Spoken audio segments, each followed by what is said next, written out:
Number one complaint that we hear from many of you. State lawmakers look for more money to make repairs before raising your taxes, but we still wanted to know where your money goes now. News 13's Robert Kittle dug into the numbers to find out why some roads get fixed while others don't. This story's new at 11 in this News 13 special report. Roscoe Wilson says the condition of South Carolina's roads has sent him to the repair shop several times. A few months ago, he says he hit a pothole on I-77 between Columbia and Charlotte. Just bang. I mean, it had to be at least 4 inches deep and probably a 1.5 feet wide. It broke the suspension on his car.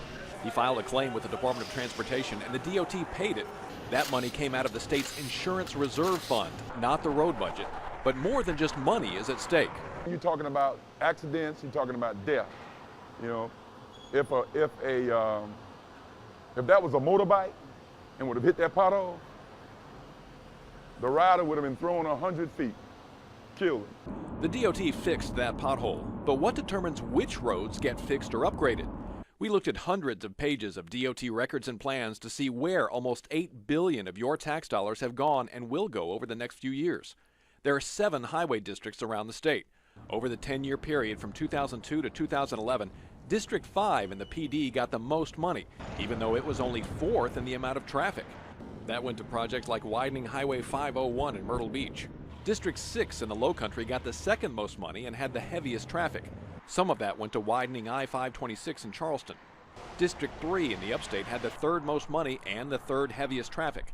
The Midlands had the 2nd highest traffic but only got the 4th most money.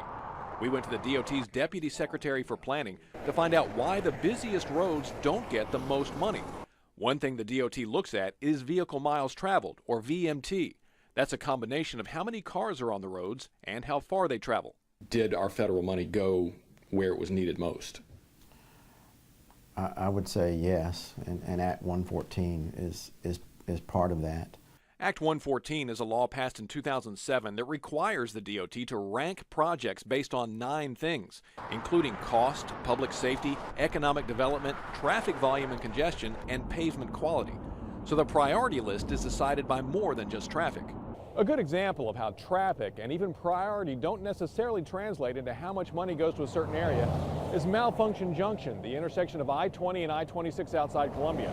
It's the #1 priority in the state, but it's not being done because it would cost almost 9 years of all the federal and state money available for interstate projects. Lawmakers say Act 114 takes the politics out of deciding where your tax dollars go. Like if somebody's really powerful and says, I want this chunk of money to come to my area, can they do that, or does this law take that out of the equation? Well, it certainly provides for a more transparent process.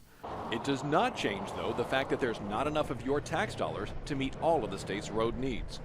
In Columbia, Robert Kittle, News 13.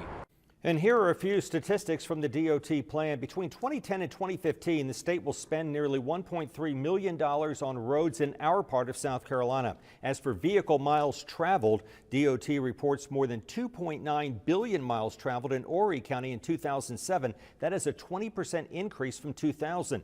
The rest of the counties in our area all had single-digit increases.